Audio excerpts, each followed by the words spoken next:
Good afternoon and welcome to Stand Up for Jehovah. Well, what a couple of weeks for sisters it's been.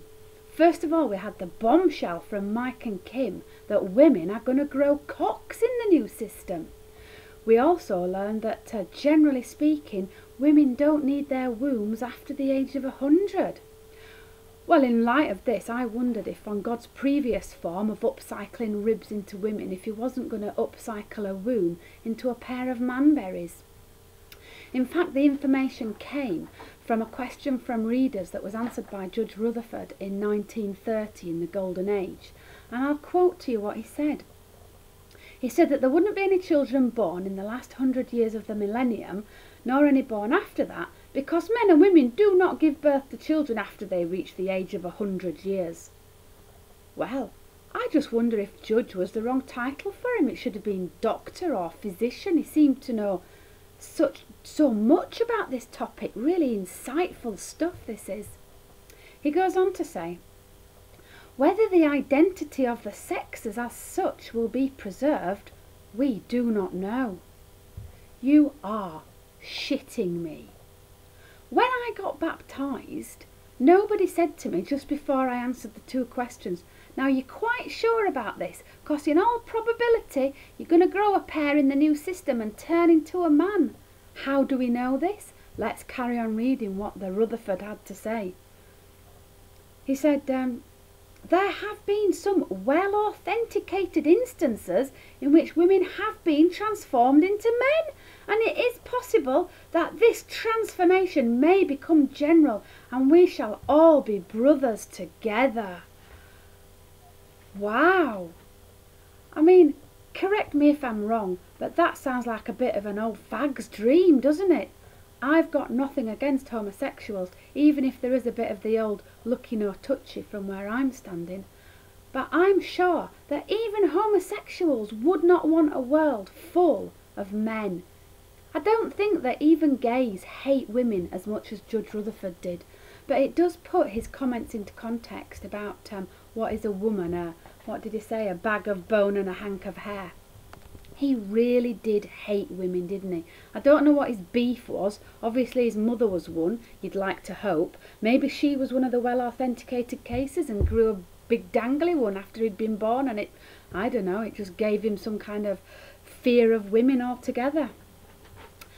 Anyway, in case this prospect alarms you somewhat, you're probably thinking, yeah, but that was like years ago. You know, witnesses have got used to the fact that women do exist now, and indeed they even tolerate them to do number 4 talks. Women and 3-year-olds, generally speaking, because as we know, all the teenagers have left. So there's a really nice article in the Watchtower 2012 about women. A more modern view, I feel, of women. And this article says thus: does God really care about women? The Israelite women. Now I'm just going to hold it there. It really pigged me off when we always had to go back to Israel, like that was the most wonderful place on earth, the Israelite women. Oh, well then, if it was good enough for them 2,000 years ago, it's bound to be good enough for me in the 21st century, isn't it? The Israelite women enjoyed a great measure of freedom. Though the husband was given the role of the head of the family, the wife, with her husband's full trust, could consider a field and obtain it, well thanks, or plant a vineyard, more work. And if she had skills in spinning and weaving, I'm just going to stop you right there before I vomit. Now, do you remember, like I did, being read that scripture at Kingdom Hall about a capable wife and all the things she could do? A capable wife can get up early in the morning and cook food for her family. She can get up early in the morning and go haggling for cheap tomatoes down the market. She can make clothes for her family. She can clean round the bath taps with just her fingernails and her hair. It was all such a privilege, this cooking and cleaning and shopping, that we were so happy to be assigned to. I wasn't desperately thrilled about this prospect of getting up early in the morning and doing loads of shit for my family. And I was thinking about a job, obviously something approved of witnesses that you could do with no further education beyond the age of 16. We had a brother in our congregation who was a fireman, and I really respected that. I thought it was great to have such a good job and a giving career that contributed to society. And I remember when I was about 15, I approached him thinking that this might be something that I could do, and I said, is it possible, you know, could I train to be a fireman? On the basis that I'm going to grow a cock in the new system, obviously I could be a fireman. And this is what he said to me. The careers advice given to me was this. He put his hand around my neck and he got hold of what was back then my lovely long brown hair, and he went, "Oh Lou, you'd have to cut all your hair off." And so that was it. That was the end of that entire career possibility for me, off the back of the fact that despite going to grow a cock in the new system, I would have had to cut my hair. So instead I became a window cleaner, like all good witnesses do. Now, as a woman in the congregation, if you were a bit confused about how you were supposed to feel about all this being valued for cleaning behind the taps and getting up early and cooking, there's a lovely Watchtower article, Watchtower 2007, where it tells you what you should feel as a woman. It says, man and woman, a dignified role for each. Under the law given by God to Israel, women had very many privileges and were free to use their initiative. Well, thanks. You mean almost like a human being, isn't it? Free to think. For instance, Proverbs speaks of a capable wife who purchases fine material and makes excellent garments for her. There we go again. Yeah, I'm beginning to vomit already. Brilliant. Fucking brilliant. I can make some dresses. Thank you. But this is what I'm supposed to feel about it. How they feel about their God-given role. Next paragraph. My husband exercises his headship in a loving and kind way, says Susan, who I am fast wanting to punch in the face. We usually discuss decisions, and when he decides what will or will not be done, I know it is for our benefit. Jehovah's arrangement for Christian wives really makes me happy. And if you feel anything other than happy, like Susan, then you really are a bad Christian wife. Now, if you still are feeling anything less than happy about your assigned role of making dresses and doing number 4 talks, you might receive a shepherding visit.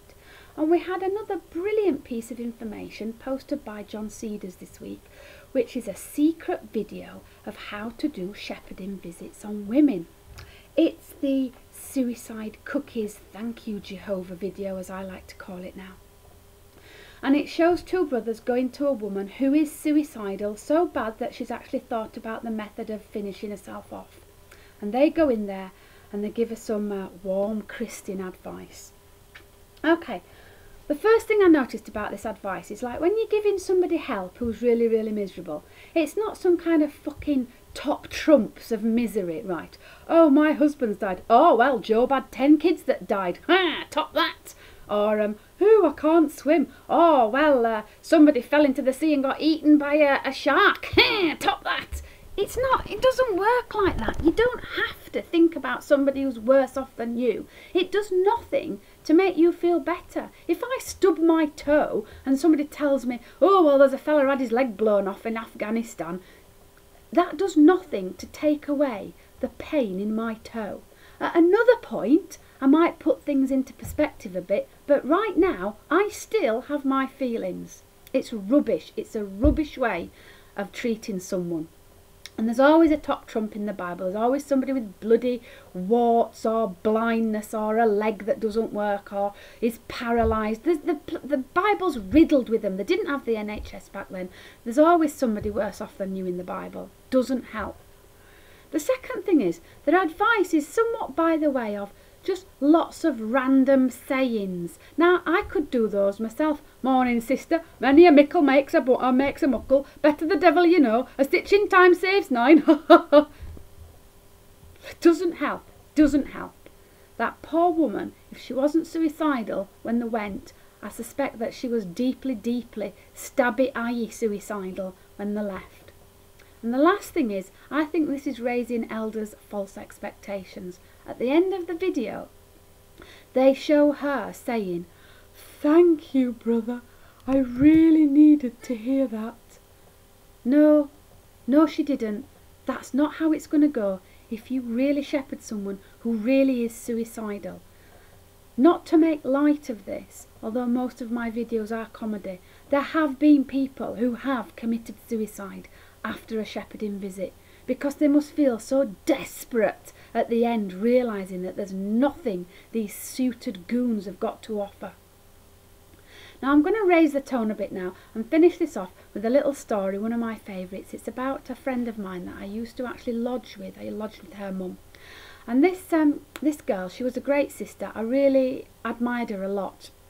Very independent, very thinking and loving and funny and intelligent, and therefore couldn't find a partner in the witnesses because, boy, how they hate an educated woman. So she used to do dead interesting things, and one of the things she did was she went off and did a bricklaying course and learned how to properly lay bricks. And when a quick build came up down in Southampton, she offered her services as a bricklayer, and she went to one of the elders in the congregation. And this elder, very ancient as he was, said no, she wasn't allowed to do the bricklaying on the quick build. She could, of course, do all the other sister-approved jobs like fannying around making cups of tea and bowing low to the more important brothers as they walked past carrying hods. But what he did allow her to do, which I thought was massively generous of him, he allowed her to build him a brick barbecue in his back garden. And that, I think, sums up the role of women in Jehovah's organisation. Thank you for listening to another episode of Stand Up for Jehovah.